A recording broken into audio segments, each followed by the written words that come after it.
The Grumman F8F Bearcat was one of the most remarkable piston-engine fighters ever built. Designed in the final stages of World War II, it was intended to replace the rugged F6F Hellcat as the U.S. Navy's premier carrier-based fighter. However, by the time it entered service in mid-1945, the war was nearly over. The Bearcat barely saw action before jet-powered aircraft rendered piston fighters obsolete. But what if history had taken a slightly different course? What if the Bearcat had been ready and deployed in 1944, just as the Pacific War reached its climax? Such a change could have influenced naval air warfare, accelerated Allied victories, and altered post-war aviation development. This what-if scenario offers a fascinating glimpse into how one of America's finest fighters might have changed the air war against Japan, and perhaps even the evolution of carrier aviation itself.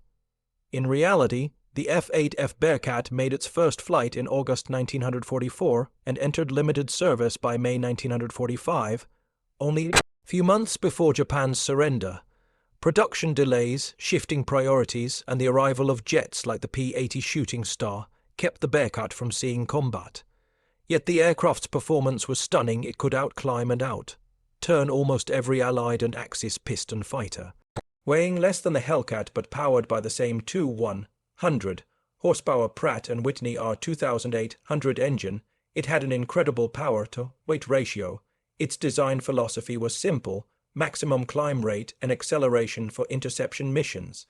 Had it been introduced a year earlier, it would have replaced the Hellcat and Corsair in frontline squadrons just as U.S. forces began their island-hopping campaign toward Japan. The skies over the Philippines, Iwo Jima, and Okinawa might have looked very different with Bearcats leading the charge. By 1944, the U.S. Navy already held a clear advantage in the Pacific. The Hellcat dominated Japanese air forces, achieving a kill ratio of nearly 19:1. However, the Japanese still fielded dangerous opponents like the Mitsubishi A6M50 and the newer Kawanishi N1K2. J. Shiden, Kai, both of which could outperform the Hellcat at lower speeds. The introduction of the F8F Bearcat in this period could have turned that slight challenge into total dominance. Its blistering climb rate and agility would have made it nearly untouchable in dogfights. More importantly, the Bearcat's shorter takeoff distance meant smaller escort carriers could operate them effectively. This would have allowed the U.S. Navy to deploy more high-performance fighters across the Pacific, providing superior cover for amphibious invasions and carrier raids. Essentially, the Bearcat would have made American air superiority absolute a year earlier than it historically became. The Bearcat represented the peak of piston-engine fighter design. Grumman's engineers focused on minimizing weight while maximizing performance. They shaved off every unnecessary pound from the Hellcat's airframe, reduced the wingspan for carrier operations, and gave it a new bubble canopy for superb visibility. The result was a fighter that could reach over 450 mph and climb 5.0 feet per minute, unheard of for a carrier-based aircraft. If introduced in 1944, the Bearcat would have given U.S. naval aviators a true edge over their adversaries. Its ability to intercept kamikazes or enemy bombers within minutes of detection could have saved countless ships in the final months of the war. Furthermore, its performance might have even rivaled the best land-based fighters, blurring the line between naval and air force superiority. In short, Grumman had created the ultimate naval dogfighter just too late. Imagine the Bearcat debuting during the 1944 Battle of the Philippine Sea, the so-called Great Marianas Turkey Shoot. In that massive air engagement, U.S. Hellcats decimated Japanese carrier aircraft, shooting down hundreds with minimal losses. Now, replace those Hellcats with Bearcats. The kill ratio, already staggering, might have been even more one-sided. With its faster climb and superior roll rate, the Bearcat would have intercepted Japanese raids earlier, before they reached U.S. fleets. Escort carriers supporting the Philippines invasion could have operated Bearcats as well, thanks to their lightweight and short takeoff distance. This means more fighters per carrier and faster response to enemy air threats. The psychological impact on Japanese pilots, already demoralized by mounting losses, would have been devastating. In this alternate history, the Pacific skies of late 1944 would have been an absolute slaughterhouse for Japanese aviation. By late 1944, Japan had shifted to desperate tactics, the Kamikaze campaign. Suicide pilots flying obsolete aircraft inflicted significant damage on U.S. fleets at Leyte Gulf and Okinawa. The F-6F Hellcat and F-4U Corsair performed admirably, but even they struggled to intercept low-lying attackers in time. If the F-8F Bearcat had entered service then, it could have changed this dynamic dramatically. Its phenomenal climb rate and blistering acceleration would have allowed carrier groups to scramble interceptors faster than ever before. A kamikaze detected on radar could have been met by a Bearcat within minutes. The Bearcat's agility at low altitude also made it ideal for last-second interceptions. In this alternate 1944, fewer destroyers and carriers might have been lost to suicide attacks, preserving precious tonnage for later campaigns. Strategically, this would have allowed Admiral Nimitz's forces to press closer to Japan sooner and with less attrition. The Bearcat, built for interception, was exactly the aircraft needed to counter the final phase of Japan's aerial resistance. The Battle of Okinawa in 1945 was one of the bloodiest and most complex operations of the Pacific War. Over 1,900 kamikaze attacks struck the U.S. fleet, sinking or damaging dozens of ships. If the Bearcat had entered service a year earlier, by spring 1945, it would have been the primary Navy fighter defending these fleets. Its speed and climb would have made it nearly perfect for defensive combat air patrols caps.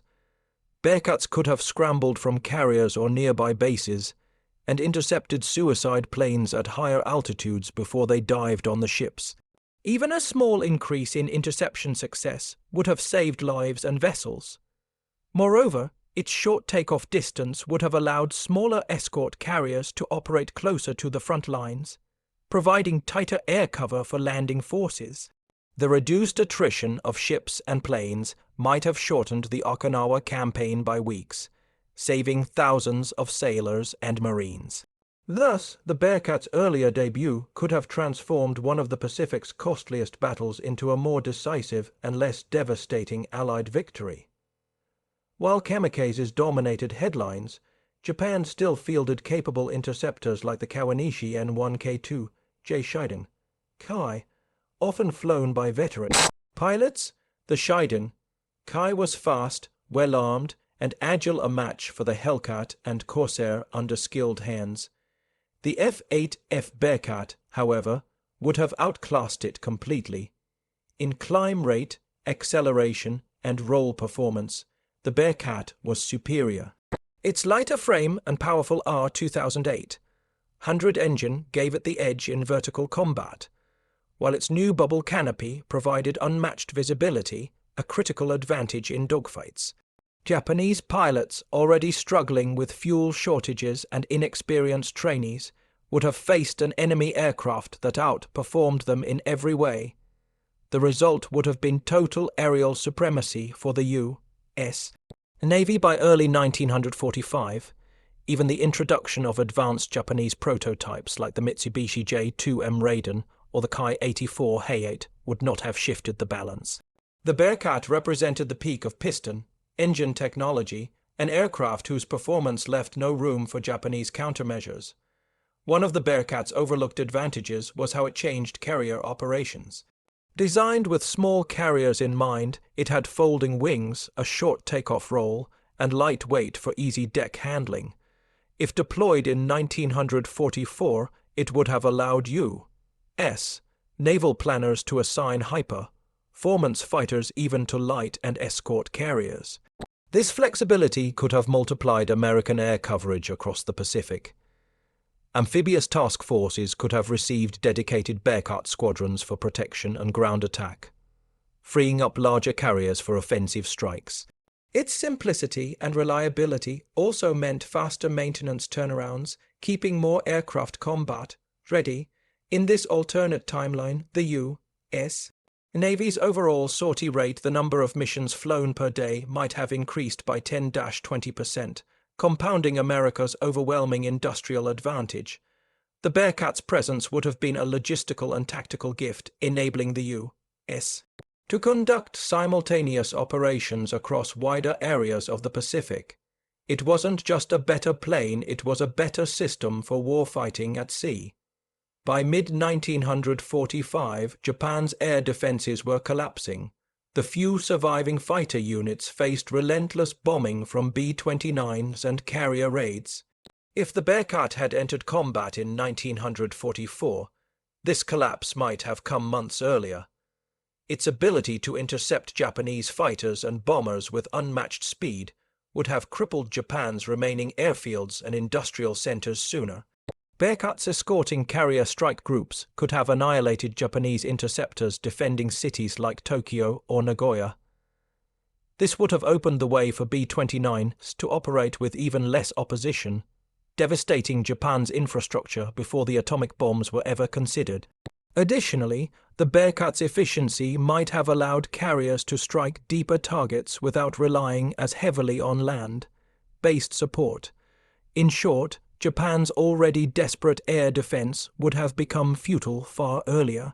The war in the Pacific might not have lasted until August 1945. It might have ended by early summer, with Japan facing air annihilation months before Hiroshima.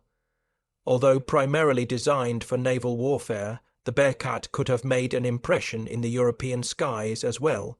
If introduced in 1944, its performance would have rivaled or even surpassed that of land-based fighters like the P-51, Mustang, and Spitfire Mk Roman 14. The Bearcat's exceptional climb rate and short takeoff distance would have allowed it to operate from rough forward airstrips, making it an ideal escort for tactical bombers in France or Germany. Against Luftwaffe opponents such as the FW-190D and Bf-109K, the Bearcat's agility and acceleration would have given Allied pilots the upper hand. In this alternate history, the U.S. Navy might have shared its advanced aircraft design with the U.S. Army Air Forces, potentially influencing European operations in 1945.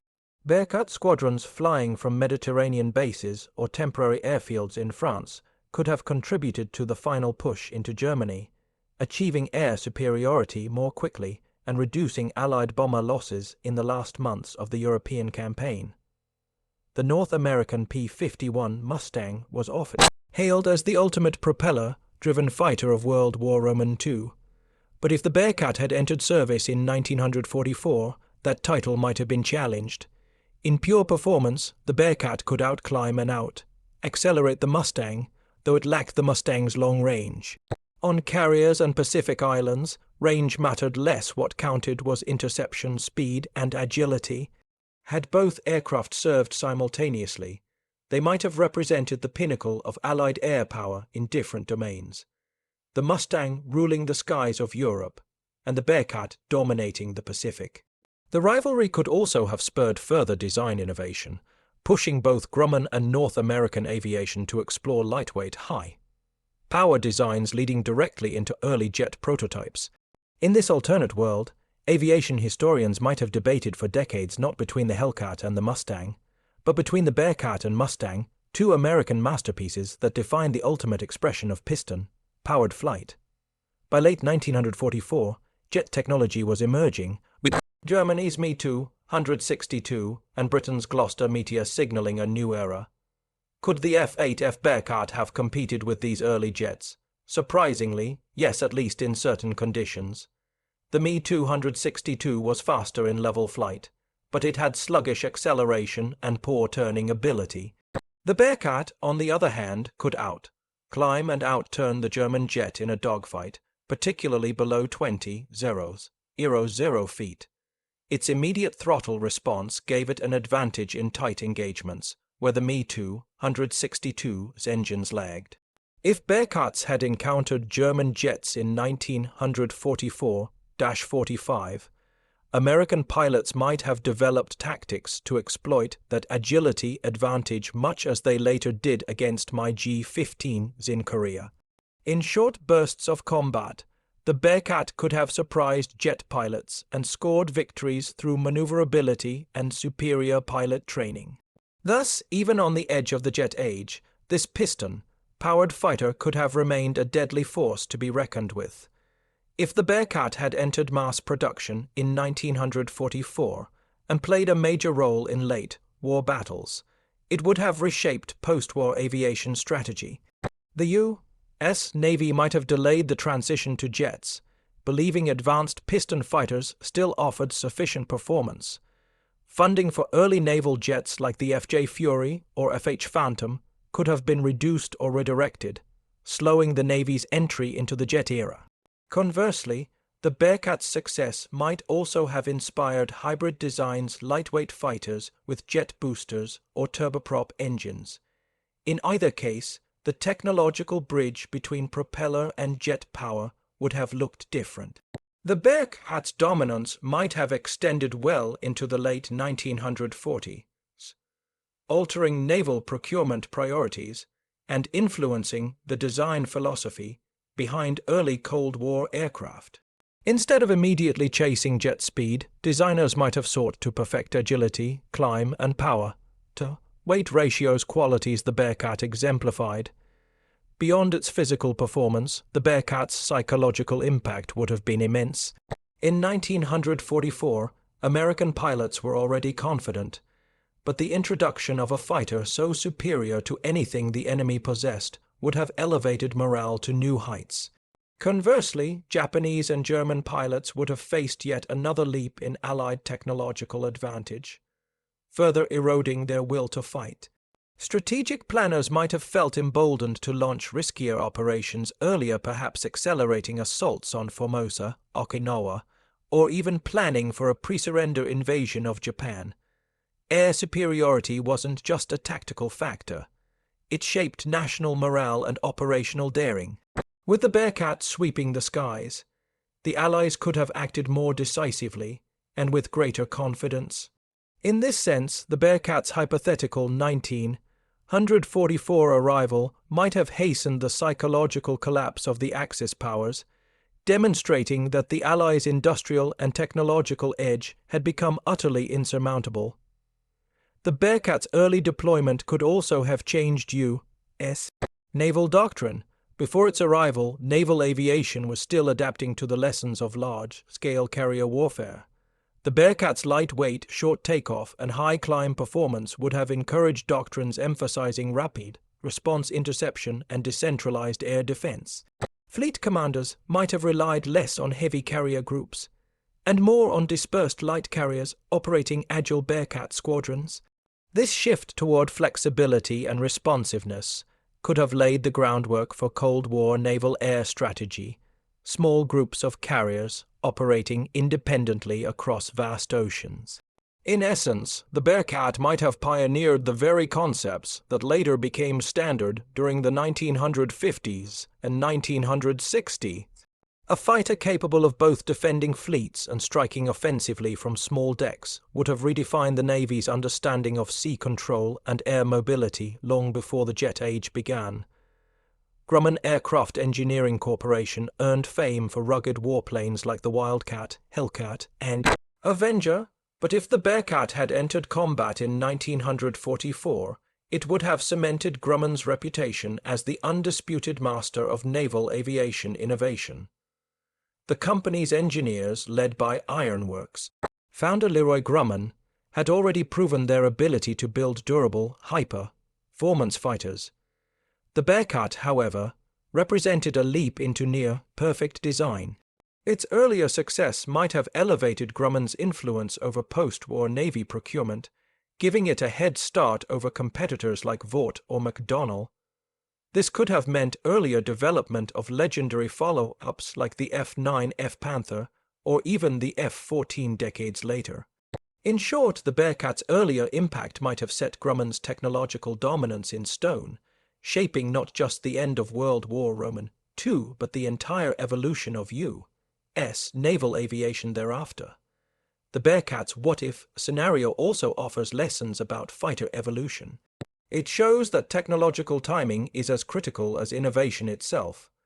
The Bearcat was, by most measures, the pinnacle of piston-engine in performance, yet it arrived just as jets rendered such perfection obsolete. Had it appeared a year earlier, its operational legacy would have been legendary, not footnoted. This teaches an enduring lesson in military technology. Even the best design can be overshadowed if it misses its strategic window. Future designers learned from this speed of innovation, and deployment became just as vital as the design itself. The U.S. military later applied this principle during the Cold War, rushing advanced fighters like the F-86 and F-100 into service to maintain technological superiority. In that sense, the Bearcat's story became a cautionary tale about timing brilliance that came a heartbeat too late. If the Bearcat had arrived in 1944, the Pacific War might have ended months earlier. With Bearcats decimating Japan's remaining air forces, intercepting kamikazes more effectively, and allowing safer carrier operations, the U.S. could have tightened the noose around Japan faster.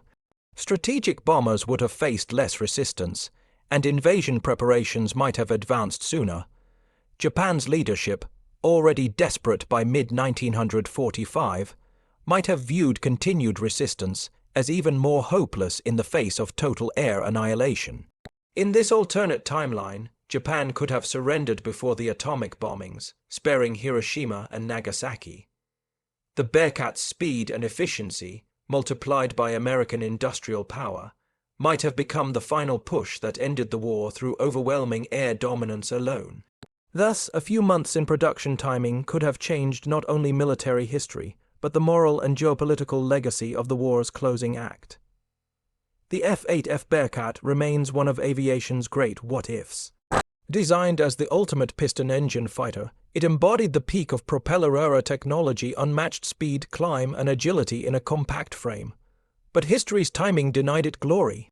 Had it entered service in 1944, it might have revolutionized the Pacific Air War, saved thousands of lives, reshaped naval doctrine, and altered the trajectory of post-war aviation. The Bearcat's absence from World War II combat serves as a reminder that even the most extraordinary machines depend on timing, logistics, and circumstance. It stands as a testament to engineering brilliance, a masterpiece that arrived just as the curtain fell on its era. In another version of history, the F8F Bearcat might have been remembered alongside the Spitfire, Mustang, and Zero as one of the true icons of aerial warfare. Instead, it remains the greatest fighter that never had its war,